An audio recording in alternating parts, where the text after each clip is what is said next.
ये कितने वोटर कटेंगे इस पूरे प्रोसेस में किसी को नहीं पता अभी, और पूरा बिहार केओस में है, पूरा बिहार एक कंफ्यूजन में है इस वक्त। गरिमा जी नहीं गरिमा जी, कहीं कोई केओस नहीं है, कहीं कोई कंफ्यूजन नहीं है। और मैं तो आपका आभार प्रकट करता हूं कि हम यहाँ पैनल में जितने 7 लोग हैं इंक्लूडिंग यू, हम में से सबसे ज्यादा अनुभव और ज्ञान इस क्षेत्र में यदि किसी को है तो ओपी रावत सर को है। और ओपी रावत सर ने अभी दूध का दूध पानी का पानी कर दिया है। कोई केओस नहीं है, कोई कंफ्यूजन नहीं है। गरिमा जी, चिंता की बात पता है क्या है? चिंता की बात यह है कि पूरे के पूरे इलेक्टोरल प्रोसेस को, पूरे के पूरे इलेक्शन को अभी से डीलेजिटिमाइज करने का प्रयास किया जा रहा है। कहीं से भी पश्चिम बंगाल में विधानसभा चुनाव हुए थे 2021 में, उससे पहले नहीं हुआ था क्या? इससे पहले जहां जहां विधानसभा चुनाव होता है वहां पे एसआईआर का एक प्रावधान है। और इंटेंसिव रिवीजन की बात आप गुरु, करते हो, आप क्यों डिरेल करते हैं? एसआईआर आखिरी दफा हुआ था 2003 में। मैं डिरेल कर रहा हूं, अब एक लाइन बोला नहीं, मैं डिरेल कर रहा हूं। नहीं, तो गलत फैक्ट करेंगे तो क्रॉस चेक करूंगी मैं। एसआईआर स्पेशल इंटेंसिव रिवीजन हुआ था आखिरी दफा 2003 में, 22 साल पहले। पश्चिम बंगाल विधानसभा चुनाव के पहले नहीं हुआ था कि पश्चिम बंगाल में पूछना रिवीजन हुआ था, से क्रॉस चेक करिए। रिवीजन हुआ था भाई, जो अभी अक्टूबर से जनवरी के महीने में भी हुआ। मैं कह रहा हूं गरिमा जी, यदि आपने तय कर लिया है कि मुझे नहीं बोलने देना तो आप बता दीजिए। पश्चिम बंगाल विधानसभा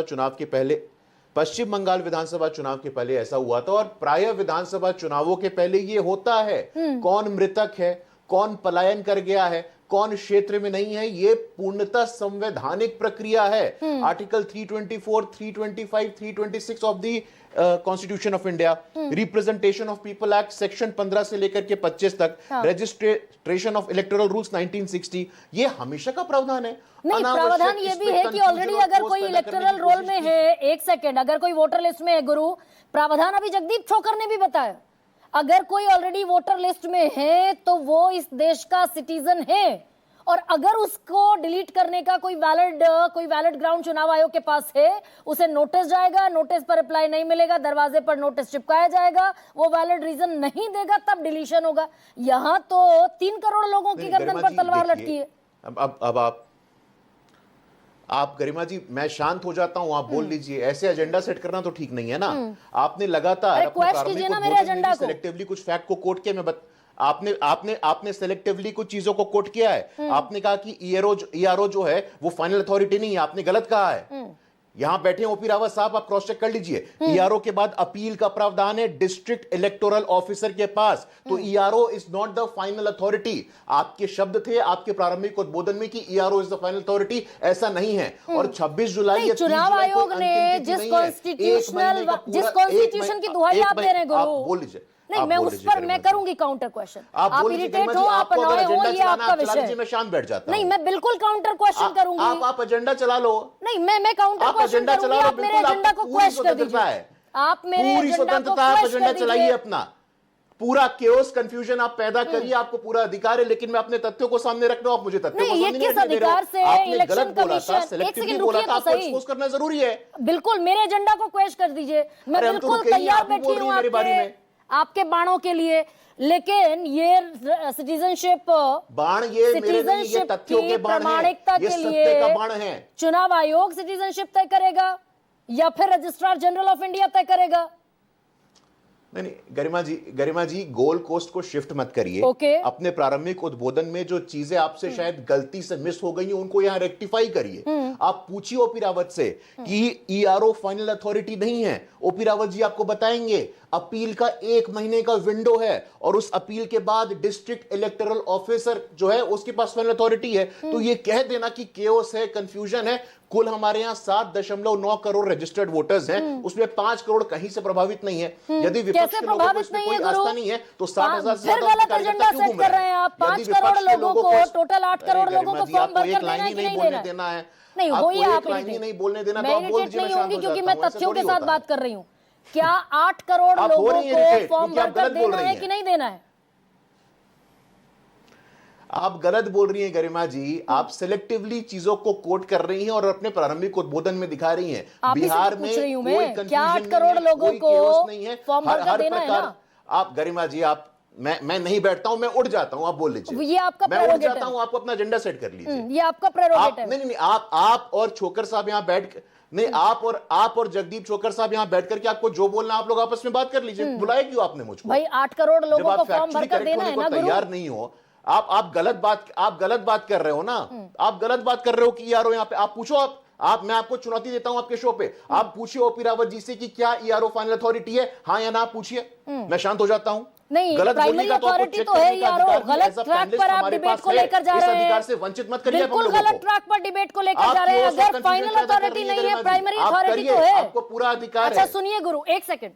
किसी अरे भी भाई, इन्वेस्टिगेशन में कर्नाटक इन्वेस्टिगेशन में भी हुआ ऑफिसर जो था। होता है वो प्राइमरी कर्नाटक इन्वेस्टिगेट में भी करता हुआ था है गरिमा जी। और उसी प्राइमरी इन्वेस्टिगेशन को हायर अथॉरिटी की तरफ बढ़ाया जाता है।